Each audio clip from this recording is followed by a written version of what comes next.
All right. I think we can probably go ahead and kick things off here. Looks like we've got about 75 people in here, which is awesome to see.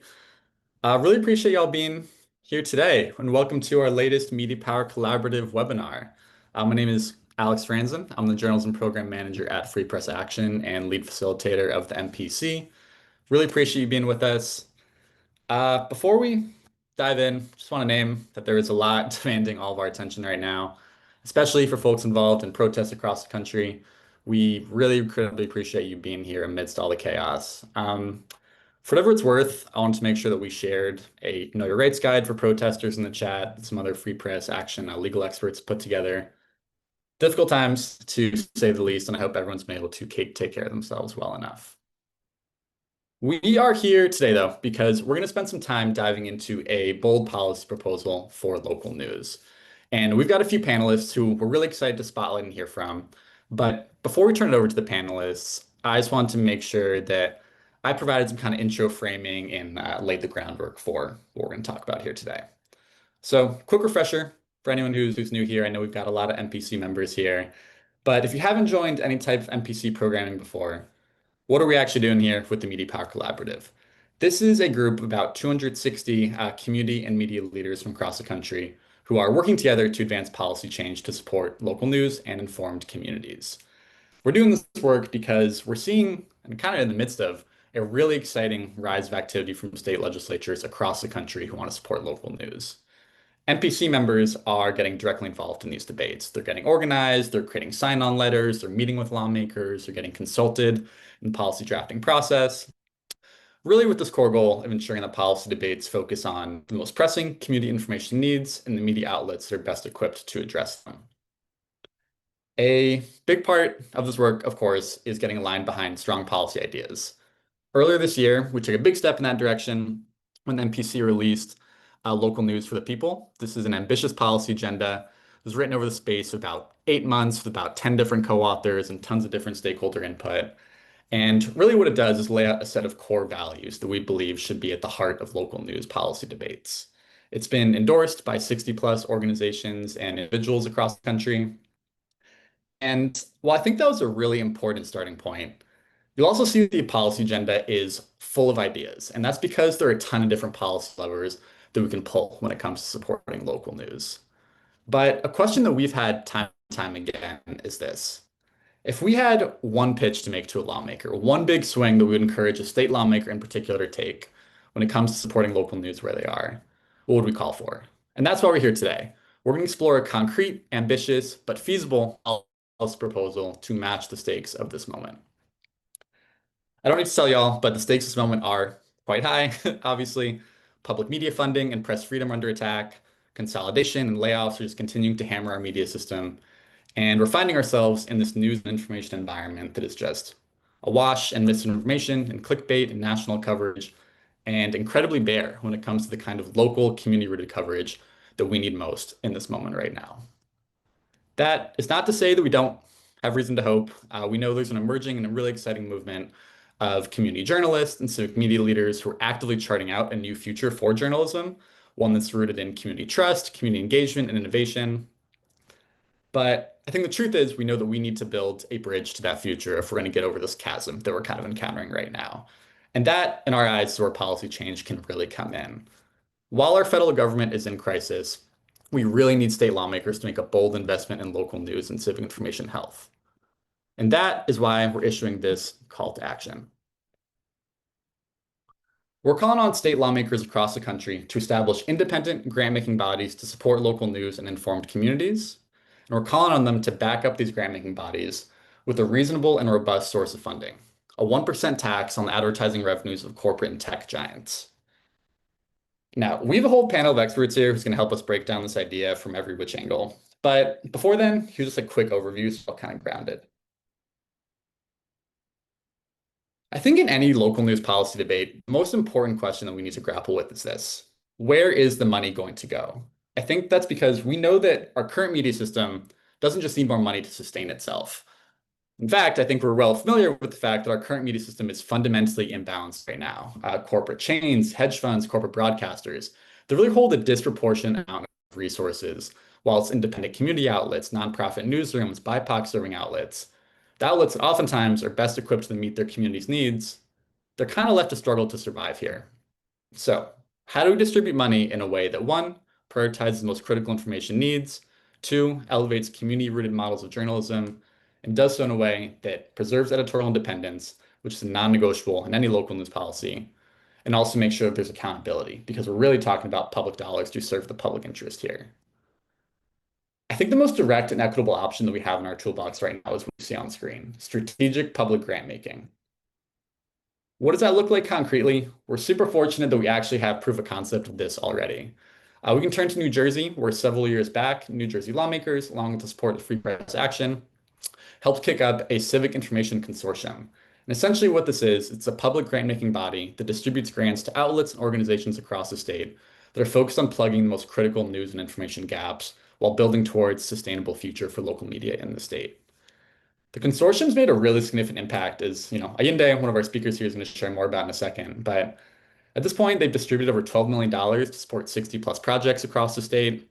They're laying the groundwork for a new journalism pipeline in New Jersey, and they're showing that you can invest public funds strategically and on the basis of community needs while supporting active journalism on the ground right now.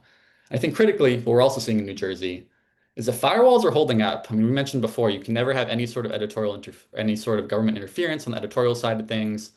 New Jersey, we're seeing that those firewalls hold up because we have an independent board that's overseeing the funds, made up of community media experts, which really ensures that lawmakers have no say in where any of the funding goes. In fact, the success in New Jersey has been, I think, so clear at this point that other states are now starting to follow the lead, which is really exciting, and advance legislation of their own to stand up civic information consortiums. So that's kind of the first piece of like how we actually distribute the money. Next, natural fair question is how do we actually get the money to back this thing up? To zoom out a little bit, I think as folks are going to be familiar with, advertising was the engine for local journalism for a very long time. But as the digital age hit and as people turned to the internet for news and information, a huge, massive portion of the advertising market was captured by a few corporate giants, with Google, Amazon, and Meta at the top.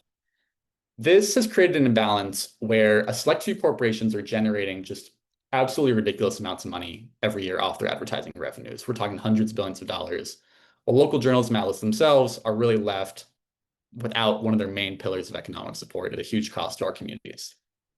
That's why we're calling on lawmakers to impose a 1% tax on the advertising revenues of these corporate giants.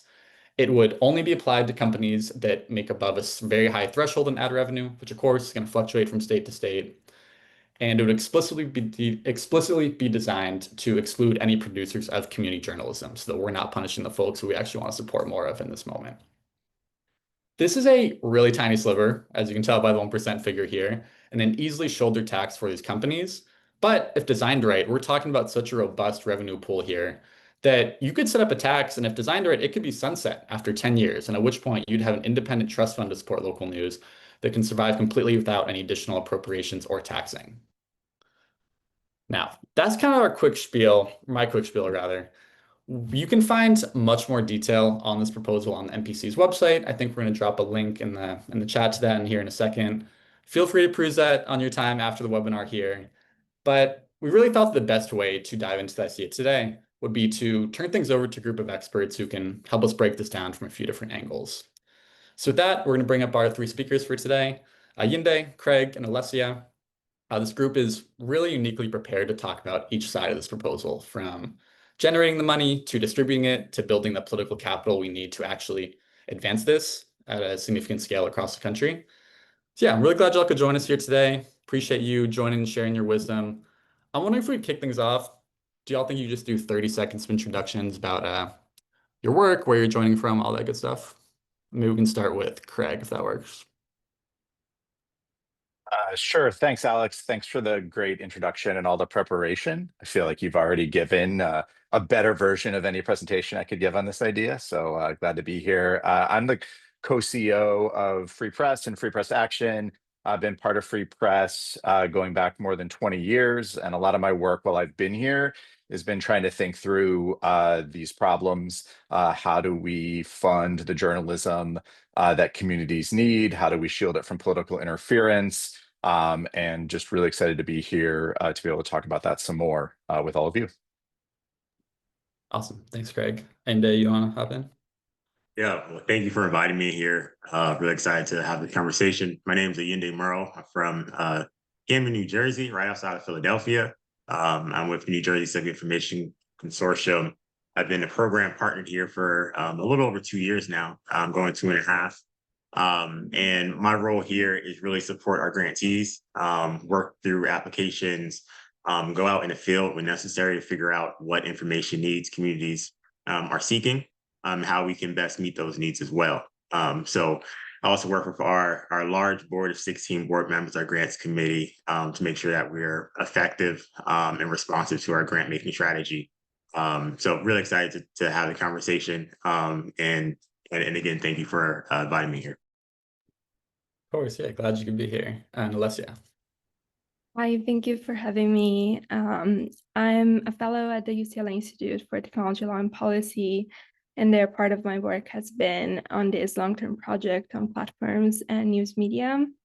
And there, part of this project has involved writing a report that I'll share more about later. But our main goal was to provide, not only a research back overview of what is the relationship between platforms and news, but also support lawmakers across the US and even abroad with, unbiased, research-based policy options.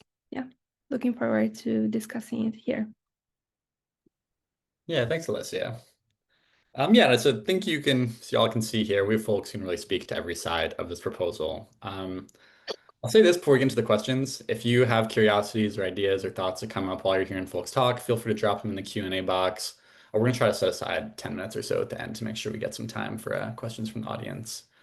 But to kick things off here, I think I'm actually going to turn to Craig first to kind of give us some grounding. Media reform voices have been calling for an ad tax to enrich local journalism for a long time now. We're certainly not inventing this idea here today. I'm hoping you can just give us some context and just break down the origin story and rationale for taxing advertising revenues to support local news. Yeah, thanks, Alex. I think when we sat down to try to figure out how do we solve this problem, we were looking at a couple of things, a lot of which you really laid out at the beginning. So one was we need significant resources, public resources, to fill in the gaps that the market hasn't provided. Local news in general has sort of been in a death spiral, right? Tens of thousands of journalists losing their jobs, a lot of local outlets going out of business, and we really need if we're going to turn that around, we strongly have believed for a long time it's going to take public investment.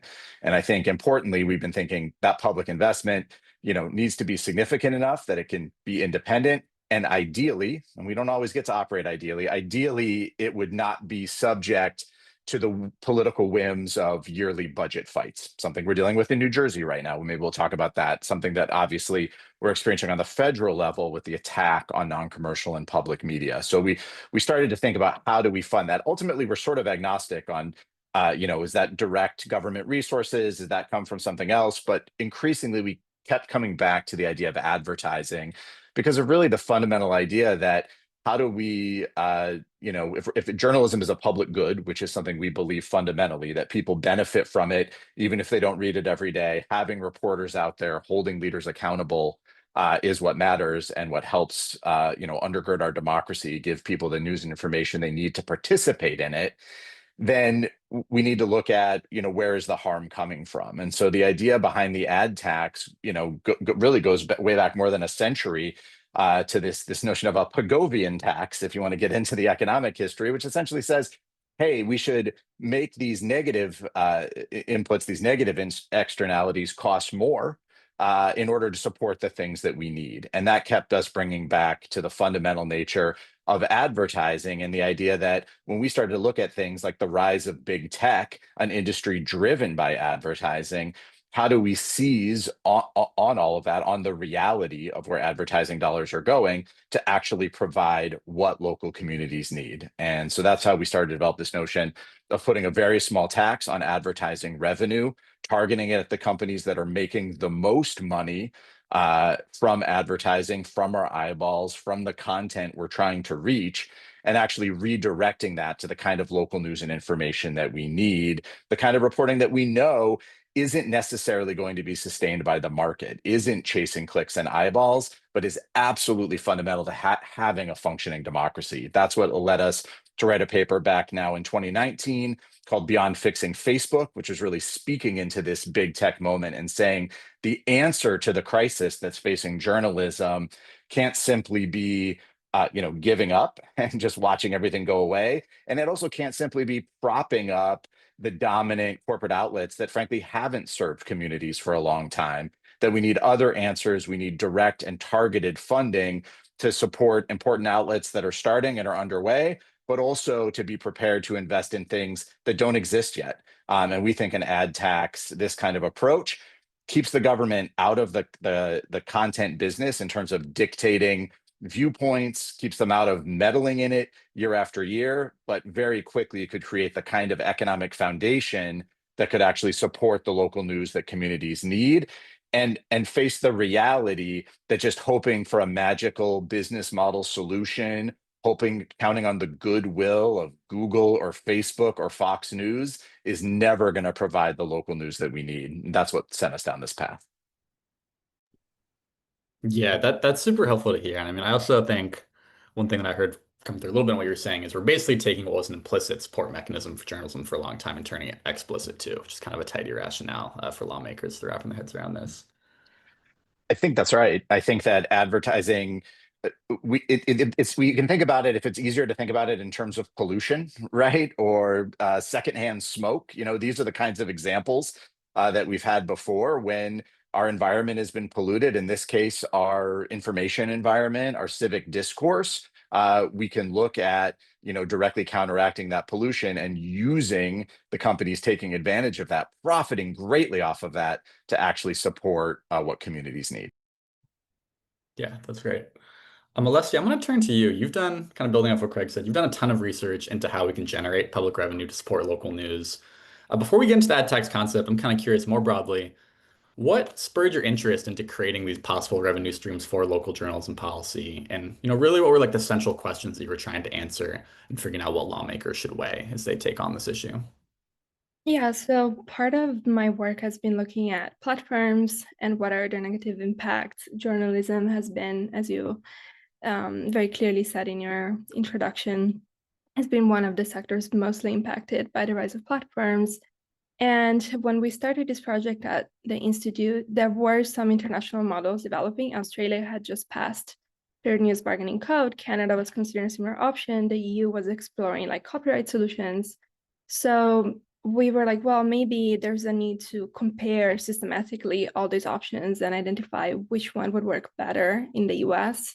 In the US at the time, we had the GCPA advancing. California last summer was considering a similar option. So we came to the conclusion that there was a lot of enthusiasm around finding a solution for the problem, but we tried to provide, fill the gap between the enthusiasm and the legal analysis needed to successfully be able to advance such policies. But at the same time, we wanted to really provide lawmakers with a full overview. So these are all the policy options that you can consider. These are the economic implications. I worked with an economist on the report, and these are the legal challenges that you will definitely face. This is how you can anticipate them and so on. So overall, our main goal was to, we defined the problem in the first part of the project. Then we were thinking about how do you fund solutions? And then, the distribution component would naturally follow. Perfect. Thank you, Alessia. That's really helpful. And Ayinde, I guess to bring us over to the actual distribution side of our proposal here, the New Jersey Civic Information Consortium is really kind of what we're looking at when we talk about the grant making side of this proposal. And out in New Jersey, the consortium's been up and running for a few years now. I'm hoping you can just tell us a little bit what impact has the grant making made out in New Jersey, and what are some of the strengths and challenges that have emerged out of this approach as you've gotten into the weeds of it the past couple of years? Yeah, so I think in short, the impact the consortium has created is that communities all across New Jersey are being informed and engaged. That's the first part. And that's happening by empowering hyper-local news organizations to meet the information needs of their community. It's pretty that simple. Students and community members are being trained in journalism and news deserts are being addressed. And thanks to some research, we have some numbers to back that up. You flashed from the screen that the consortium has secured over $12 million in state funds, support local news in New Jersey. We've given out close to over $9 million of that 12 million. And the rest of that money will be given out by the end of the year. So that 9 million has been distributed to over 65 organizations. And as of May 2025, I'm at 35 grantees have produced over 9,000 stories and close to 15,000 news briefs, right? The total number of stories that provide coverage to BIPOC communities and stories translated into Spanish is reaching close to 4,000 stories. And on top of just producing news, our grantees in our ecosystem are highly collaborative. So a total number of cross promotion that's including republished stories, reporters featured in news programs, other news outlets, or citation is about 2,300 times over the last few years. And then out of our pool of grantees, about 16 projects are training projects. And out of those training projects, over 1,200 children, teens, and adults have been trained in reporting and storytelling or journalism. We have 3 documenter sites that we host here, and that's from a program out of City Bureau that trains community members, trains and also pays. Pay is a very important component to this part. Trains and pays community members to go to public meetings and take notes. Over 200 documenters have been trained just this year alone. And on top of direct support to newsrooms to operate, we also support training too. So helping newsrooms become sustainable. We've contracted Blue Engine multiple times. It's an accelerated program led by Tim Greggs and David Grant to help newsrooms become sustainable, helping newsrooms develop effective news products to help them become sustainable in an environment where, as you mentioned, added revenue is no longer sustainable for newsrooms. So there's really 2 groups that are being affected. One is on a community level, making sure that people have access to robust, relevant, and consistent news. But then there's the other impact on hyperlocal newsrooms to be able to produce that information and also be able to support not just their newsrooms, but themselves. And if the reality of it in New Jersey and elsewhere as we travel across the country and learning from other contexts is that a lot of these newsrooms are 2, 3. If you have 4 people, you're really doing something great. Operations. So you need to support the newsroom, but also the people behind it to be able to make sure that they're able to sustain themselves as well. So in effect, like we've been seeing news that is being addressed from the rural area of Warren County and Blairstown to the very urban and ethnically diverse communities in Jersey City. So we've been trying to reach all those corners of New Jersey. We're still growing. And some of those challenges is that we have a limited, $12 million is a lot when you think of when compared to the rest of the state in other countries. However, $12 million is still, as my executive director, Chris Daggett, always says, it's a drop in a bucket to the needs of New Jersey, right? We currently have about 38 grantees. We can easily have 80. And if we doubled our budget, we would still need more funds to make sure that we're funding them in a transformative way, so they can hire staff, hire freelancers, and be sustainable in doing their work. Yeah. On that last point, I know there's been some attempts to like quantify like the news gap in the United States, and it's measured in like billions of dollars. So yeah, 12 million is both a lot of money, and now we're facing like a pretty uphill battle right now. I'm not complaining about the 12 million, but just laying out the groundwork here. For sure.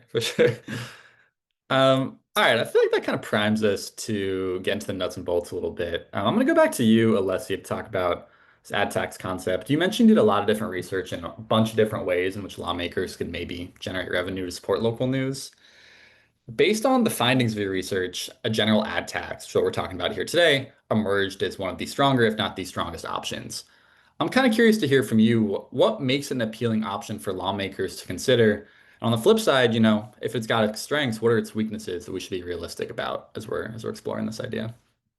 Yeah, so when we were considering a variety of approaches, taxation in general seemed to be the most appealing one because you can basically have platforms providing the funds to programs and resources that directly address their own negative impact. And this could be relatively sustainable in the long term.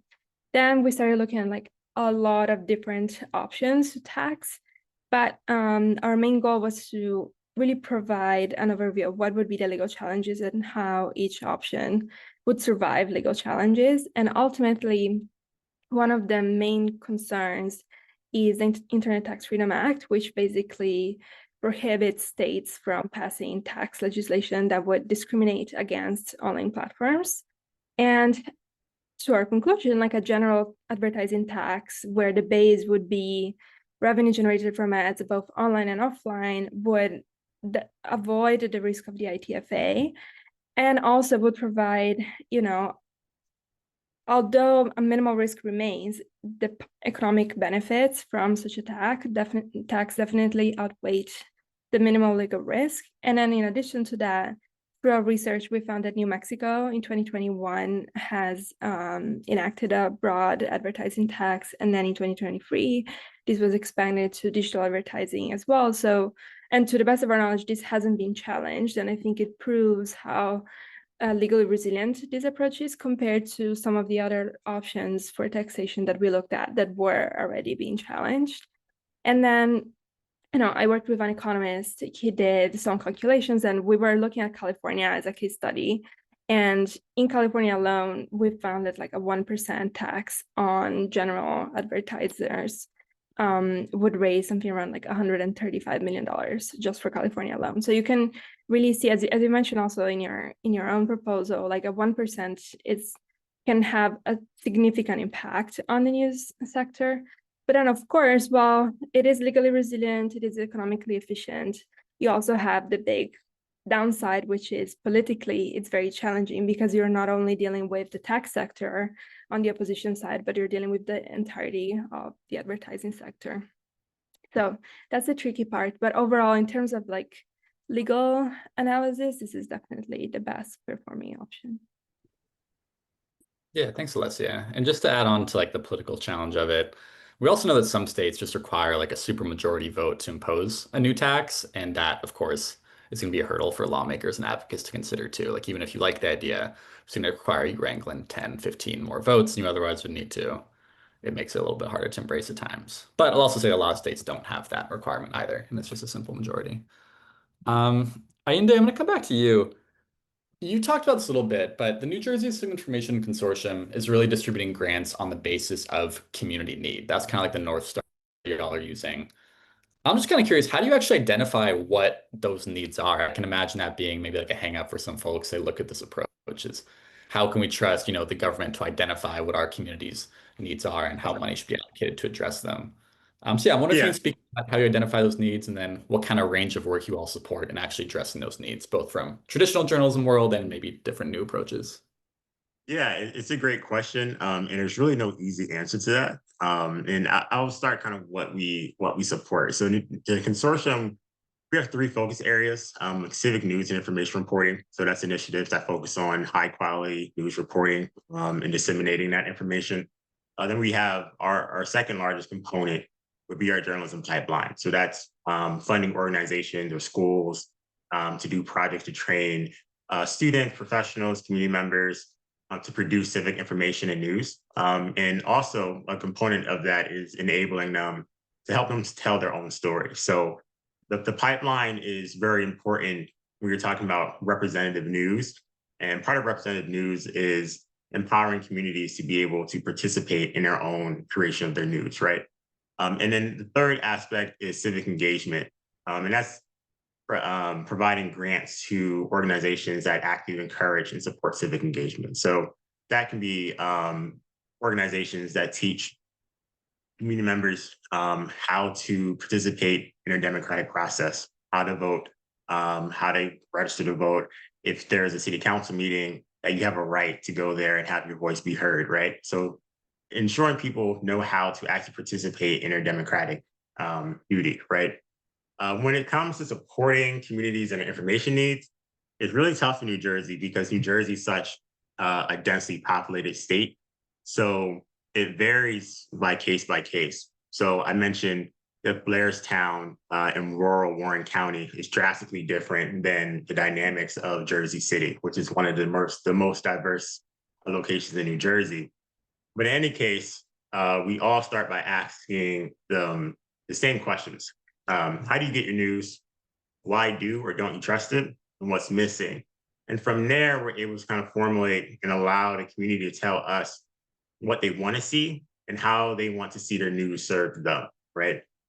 And from there, we just let the community guide us of what best meets their needs. If that's a digital social media based platform, if it's a more traditional news website, or in some cases in New Jersey, especially in the rural area, if that's a print form, an area where internet's not easily accessible. So I think part of it as a funder is being okay letting communities tell you what they want, and being okay with the way that they produce and disseminate information may look a lot different than we may think, or expect news to look like. And then we also talk about the topics that they want to see, and it also ranges throughout the board. In some of our rural areas, one of the things that has been hot topics are coverage of zoning board meetings regarding factories moving into the backyards of small farm towns, and they're worried about the toxic waste. It could be providing more transparency in Newark public meetings, or they want to see more coverage on the sudden appearance of ICE facilities in their neighborhood that they never heard about. Or there's communities that want to know what people are doing in their communities and highlighting the good work that they're doing. So whatever the case may be, the consortium's approach and my approach when we're trying to figure out what this community needs is really letting the voice of this community be heard and prioritized, and let that guide your grant making. Yeah, it's great to hear. And I feel like that kind of mirrors like a broader trend in the journalism world, like outside of the grant making you're doing. I know a lot of community journalists are putting that kind of community listening engagement at the heart of their work before they even go about reporting on their communities. Craig, I think just like tie us together here. I think my question for you is like kind of simple, kind of big. What would it look like if we got this right? How would communities and our democracy more broadly benefit if states across the country could set up these kind of grant making bodies and have be backed up by like a really, really robust source of funding like we're discussing? Well, I guess I answer that a couple ways, kind of at the macro and the micro level. At the micro level, this is really to me about putting communities back in charge. We've been running this unfortunate experiment over decades of what happens when you take away local ownership, when you remove local voices, local accents, local opinions from the public airwaves, when you have the same cookie cutter content wherever you are. And I think this kind of bold investment, this kind of reset to say, no, we need to be pushing the money closer to the ground. We need to trust in local communities to actually make the decisions about what kind of news and information they need. And that might not look, as I think Ayinde was saying, that might not look like traditional news as we've come to accept it. I mean, I love a 10,000 word think piece as much as anyone, but that's probably not what most communities need. What most communities need are really the kinds of basic usable information to be able to access resources, to be able to do things for their family, to get information about health and housing and all these things. They also need investigative accountability reporting that holds elected officials accountable, that ensures that they're not being ripped off, that resources are actually being brought back to the community. But this is the kind of opportunity to really re-envision that. I think it's also one that says, we've given these commercial giants a long time to demonstrate whether or not they can provide the information that communities need. And they have showed us time and again, they're showing us right now in many ways as they cover what's happening in Los Angeles, that they aren't going to provide it, that they're not built to provide it, and that we can look back at the supposed good old days for local news and recognize they simply weren't that good for most communities, for most people. They weren't reflected in local news coverage. And this kind of approach, I think, presents the opportunity. There's a lot to figure out, once you can even set this baseline on how to actually achieve that. And there's some very good questions about that coming through in the chat. But this creates that possibility. That possibility is for communities to decide for themselves. And I kind of think that's our responsibility as advocates, and certainly the case we want to make to policymakers is that we have to see that, and that the commercial system has showed us they're never going to provide it, which is why I think these kind of approaches, when we look at all the options, we need to go toward the ones that create more independence, more long-term sustainability, and aren't built around simply propping up what we have now. I'm all for building bridges to what's next. I'm all for protecting jobs, making sure there are people in newsrooms, but we need more forward-looking strategies and policies that start with what are the community needs, not what are the business needs, not our, why don't people care enough about journalists and journalism, but actually start and are grounded in community. And I think this kind of approach points in that direction. Yeah, that's good for him to hear, because I think sometimes when we talk about this, it can feel like very wonky, like we're talking about like advertising revenues and taxes and strategic You public didn't, you grant. didn't like Pagovian tax? Always love a good shout out for going taxes, but it's also a good reminder that, like, we push for these kinds of ideas at the policy level because it's an opportunity to reframe these debates on a more existential level too. Great. That is super helpful to hear. I think to kind of ground us in our current political moment, Alessia, I'm going to come back to you here for a second. Over the past few years, the folks have been tapped into local news policy debates. I saw a question in this chat. There's actually a lot of energy from lawmakers to kind of take on big tech and to figure out some way to take revenues from big tech and support local journalism. And we've actually seen in a few different states now that lawmakers are introducing or advancing bills that are actually centered on a different scheme to raise revenue from tech platforms than what we've discussed today. These bills would generally require platforms to negotiate with journalism outlets, and then these platforms would pay outlets a sum for every year, with the idea being that these platforms owe outlets money for sharing their content. It's kind of called like mandated bargaining approach. Alessia, you mentioned this was the California Journalism Preservation Act last cycle. Kind of comes from this Journalism Competition and Preservation Act at the federal level. But we haven't yet seen this approach break through. I'm kind of hoping you can talk to some of the obstacles that have held up this alternative approach, and maybe why an ad tax could be a cleaner solution for us to look at going forward. Yeah, definitely. Again, when we were looking at research, the Australian model, which is this mandatory collective bargaining approach, was really, really, leading the path for similar initiatives abroad and in the US. And of course, naturally, we were trying to consider whether that would also be a feasible option for state lawmakers. But the more we looked at it, the more difficulty becomes to overcome some of the legal challenges that naturally arise with this type of proposal. In very general terms, the First Amendment presents, I would say, the main obstacle, primarily because of two ways. One, like demanding that news organizations collectively bargain with platforms could be seen as a form of forced association, which would then conflict with some previous Supreme Court precedent. On the other side of the coin, you could interpret this mandatory bargaining from the platform side as a way to implicate their freedom of speech, primarily because most often these models include so-called must-carry clauses, basically forcing platforms to still carry news content. And the main reason why these provisions are introduced is because in previous proposals of this kind abroad, platforms have threatened and acted on the threat to remove news content. So there's this way where it's like, well, to counter the threat of news leaving, of platforms leaving news behind, we include a must-carry provision, but then the must-carry provision conflicts with the First Amendment. So this seems like this unsolvable issue. And then you could also talk about the Dormant Commerce Clause, where if you have multiple states mandating collective bargaining, this could be seen as having extraterritorial impact. So we were really looking at whether in the US legal system, such an approach could be just as resilient as others for taxation, for example. And we really struggled to make it work. And then on top of that, if you look at the international examples, Australia being the first one, and then Canada, this approach hasn't seemed to be as successful as we were all expecting. Just at the end of 2024, Australia released a report from a committee investigating the effectiveness of the code. And basically they came to the conclusion that the government needed to consider different ways because the approach of the code isn't sustainable long-term. And in fact, we've seen platforms already threatening to not renew the deals with publishers.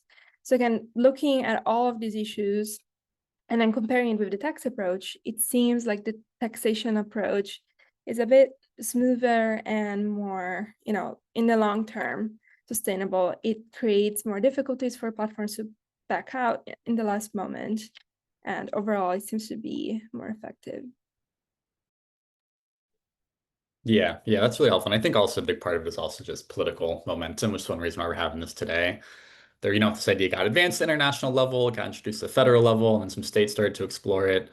So I think when lawmakers are looking for an easy way to enter into these debates, it's natural to kind of pick up on what's already been introduced. But I think that's why we're kind of illustrating the need for a different proposal today. Is if we can give lawmakers something else to look at that's more practical, more legally sound, then it would go a long way in kind of resetting the orientation of these debates.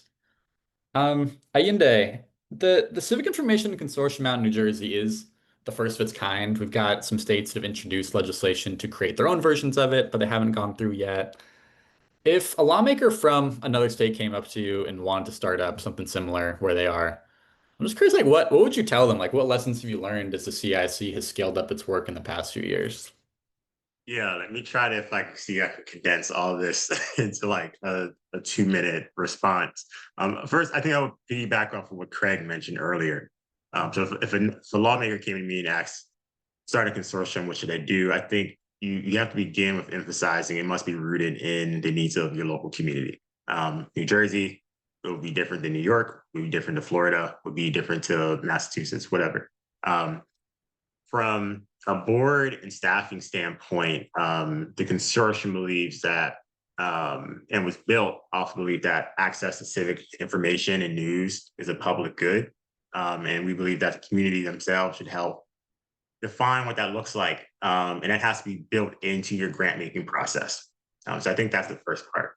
One key lesson we learned is establishing a broad and diverse partnerships early on. So the consortium obviously has 6 university partners, media support organization. In our case, it's the Center for Cooperative Media in Montclair University, who's been instrumental in implementing, or the consortium being implemented into the state, and other philanthropic partners within the state, and also grassroots organizations. All of that has been able to make sure that the consortium was kind of seamlessly incorporated into what it's doing. So these partnerships also help us make sure that our investments are also shaped by people closest to the problem. If that is people in a community, that's where those grassroots organizations come in, or if it's the newsrooms that we're directly supporting, and that's where media support organizations come in. Secondly, I'll probably advise them to build out some sort of sustainability for that organization, right? The consortium gets public funds, but it needs more than just the public funds that we're getting. So long-term vision for diversifying support, be that philanthropic partnerships, matching funds, that's really critical when you're scaling. Like I mentioned before, the need so far outweighs our resources. And if possible, like you mentioned earlier with the 1% ad tax, create some sort of tax to support the work that's being done. It is a public good, just like a park should be supported. News and information needs to be supported, because when that's present, research says that communities are healthier, more engaged, and more informed. And it's not impossible. It is not impossible. Philadelphia created the beverage tax on sugary drinks to support public parks. It'd be great to have that support local news as well. And then I'd probably say the third thing would be transparency and communicating everything that you do.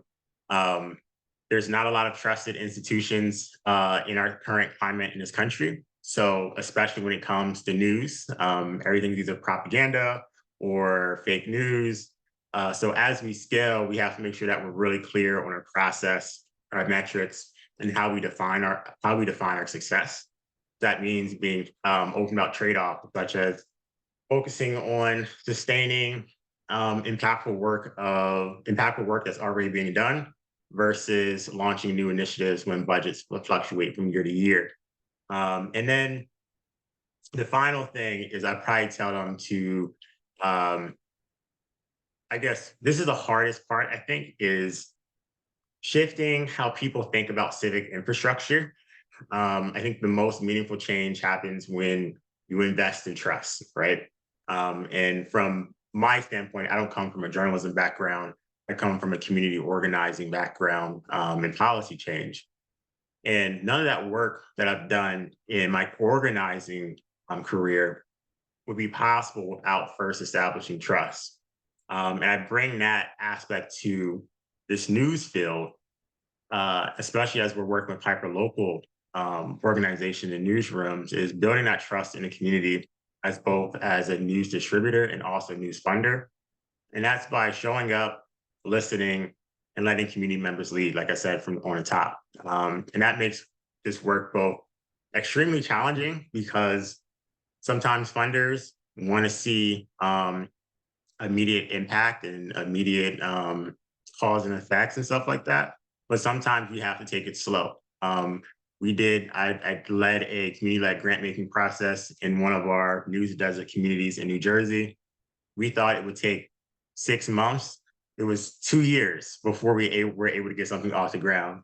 Why? Because it took almost a year just to learn the landscape of that community and then build trust with residents to say, hey, what do you need and how can we best support you here? So it makes the work that we do challenging, but it's also deeply rewarding when community members embrace the news outlets that they're helping create in their own communities. Yeah, and I really liked what you said about kind of emphasizing that like you can't always measure impact like immediately or kind of with some like more traditional metrics. And I think that's why public grant making is kind of interesting too, is it really framed as like a public good that has a long-term sustainable public value. And if we start evaluating more on that kind of longer time frame, it changes what we might define as like, impacts or success in the short term at least. Um, Craig, I'm gonna have you kind of bring us home and then we're gonna try to turn it over to some questions from the audience. You've been in the media policy fight for a while now.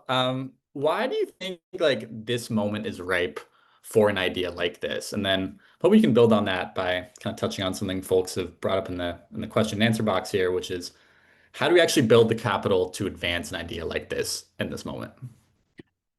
Yeah, so to take the second part first, the only way we're going to win fights like this is by building a really broad coalition. That was our experience in New Jersey. The only reason the New Jersey Civic Info Consortium exists is because ultimately there was bipartisan support. There was a broad base that united, yes, journalists and media folks, but also educators, also folks who cared about the futures of cities, also, people just looking for positive kinds of government investment, labor unions. There are a lot of people that came to the table, and I think to win any of these fights, it's going to take engagement and showing the kind of community benefits that are possible if we take this kind of approach. If this is just a fight among journalism and journalist groups, we've seen that fight. We just saw it in California. It looks like a deal cut with Google at the last minute. We've seen it in other states where the biggest and most influential media lobbies dominate the tables. So in order to get something else, you have to build a broader base of support. I just happen to believe that that's possible. I think the other thing about this particular moment is, even though it seems impossible because we're staring at an administration that is coming after journalists, that is coming after public media funding, that is, literally shooting at journalists in the streets right now. We need to oppose all of that, and we need to create, I guess, both the mental and political space to imagine what could be next, because there is another time coming. There is a period after this where there will be openings for more dramatic change to put back together or really recreate what we actually need. That's not going to be a big window necessarily. It's not going to go on forever, but we need to be thinking right now about what we want to put on the table. And we need to be thinking about how do we set that table, where we're not just responding to corporate proposals, where we're not just waiting for sort of the business model conversation to happen, or we can only serve the needs of existing dominant corporate local outlets. We have to sort of give ourselves the permission to imagine something much bigger and something much more transformative, because there is going to be a time, I don't know if it's in 2 years or 4 years or 8 years, where we are going to be able to go in and reshape the future of public media and what it looks like, where the crisis has gotten so bad at the local level and for these local legislators that they are newly open to new forms. We've already seen that. If we were having this conversation 15 years ago, people in newsrooms wouldn't talk to us. Now they're desperate for new ways. When you go talk to legislators, this was a question in the chat as well. They're asking, what happened to the people that used to cover our campaigns? There's nobody who's showing up to our events. They are feeling the impact on the local level, and that changes their approach and idea of what's possible. Our challenge is, how do we start getting outside of our own bubbles and start making those connections to civil rights community, to the environmental community, to people who care about housing and public service, to lots of public workers who are newly engaged in politics because of what's happening, and make the connections back to the media and the importance of that kind of local coverage. That's partly through the great work that people on this call are doing, showing the value of that work. It's partly about us getting together, I think, and just putting these big ideas out there and making them part of a public discussion that says we don't have to be hemmed in by the narrow sense of what's possible that Washington considers, or that the National Association of Broadcasters or the News Media Alliance says, this is as far as we can go. We can't go any farther. The problem is big enough, the need is big enough that we have to start putting more creative solutions on the table. And if we do that, we will come up with ideas like this and even better ones, improvements that build on the work of the Civic Info Consortium, that build on all the good work that's gone on in places like California, Oregon, New Mexico, et cetera, to create something that actually can provide and sustain local news that we need, and in turn start to rebuild the foundations of a real world-class democracy. Yeah, really well said. I'm glad. I feel like that's a great note for us to kind of wrap up the panel on, that pulls together a lot of the different threads that we're trying to address with this right here. We've got about 6 minutes left before we hit the top of the hour here.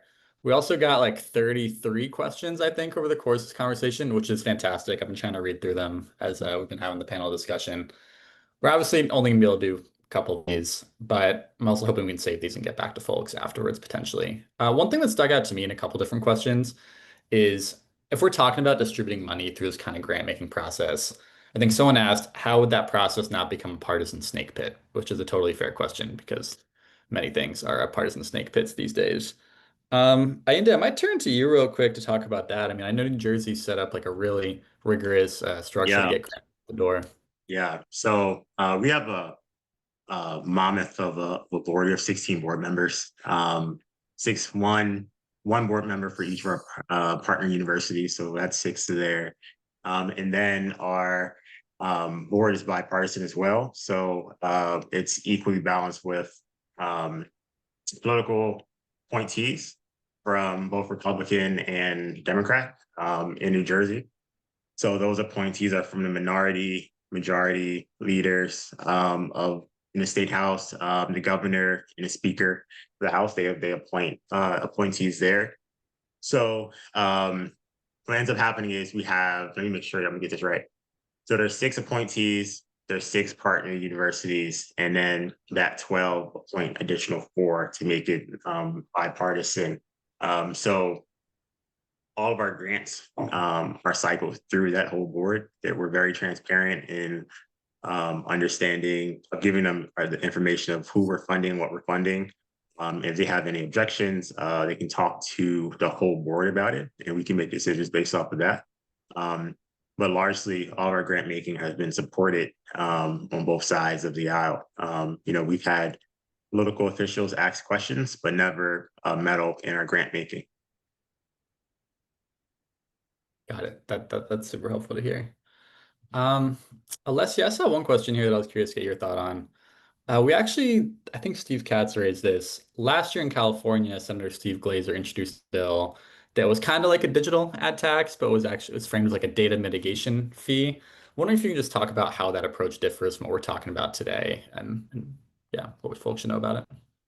Yeah, so we also, like, my institute also looked at a proposal, and this is part of why we did the report, because of how much action was happening in California. I think the main difference is that that bill tried to basically, you can think about it as a data barter tax more than a mitigations tax, where you're trying to tax this consumption between users giving their data to platforms and receiving free services in exchange. But of course, like, the value of data is very difficult to calculate. But if you look at how platforms are able to, financially offer free services, you look at advertising. So you would use ad revenue as a proxy for the value of data. And the proposal was very strong, I think so strong that Google entered the conversation, was so afraid of this continuing gaining traction, that they countered with a proposal that then was significantly weakened a year later. But I think it has proven effective. It's just a bit different because the general ad tax would cover not only platforms, but the entirety of the advertising sector. So you could have potentially much higher revenue being raised. But a similar version of what was being proposed in California could be seen in Maryland's digital advertising tax. I saw a question over that, and you can kind of like compare the two. And yeah, they're different from the general ad tax. Got it.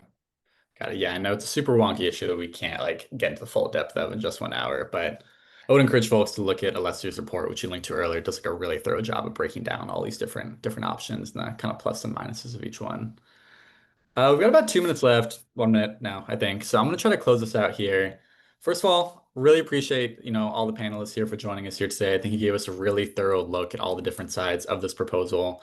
I think I'll just close this out on this note. We saw a few different questions about how do we actually build the power we need to get a big idea across the finish line. I know Craig spoke to that a little bit. I think where we will leave folks here. That's a big part of what we're trying to support with the Media Power Collaborative. I mean, I think the simple answer is we need to build big, broad coalitions, not only at the national level, which the NPC started to do behind our policy agenda, but also at the state level. And that's why we're increasingly trying to support, working groups of advocates and media leaders on the ground so that they can get involved in these policy debates and direct them towards community information needs and outlets best equipped to serve them. So let's include that plug. Please check out our website. We'll drop another link in the chat here real quick. Sign up for email list. You'll get events, future webinars like these. We'll keep you in the loop about what's moving in the media policy world. And also, we're just here to support you if you want to get involved in these debates. We want to be a resource for you all as much as we can be, especially as this increasingly important policy issue takes more and more root. I think with that, I'm going to close things out. I apologize if we can get to more questions, but I'm hoping we can follow up with some folks afterwards at least. Yeah, really appreciate y'all being here today and looking forward to having more of these conversations in the future. Thanks, y'all. Thank you.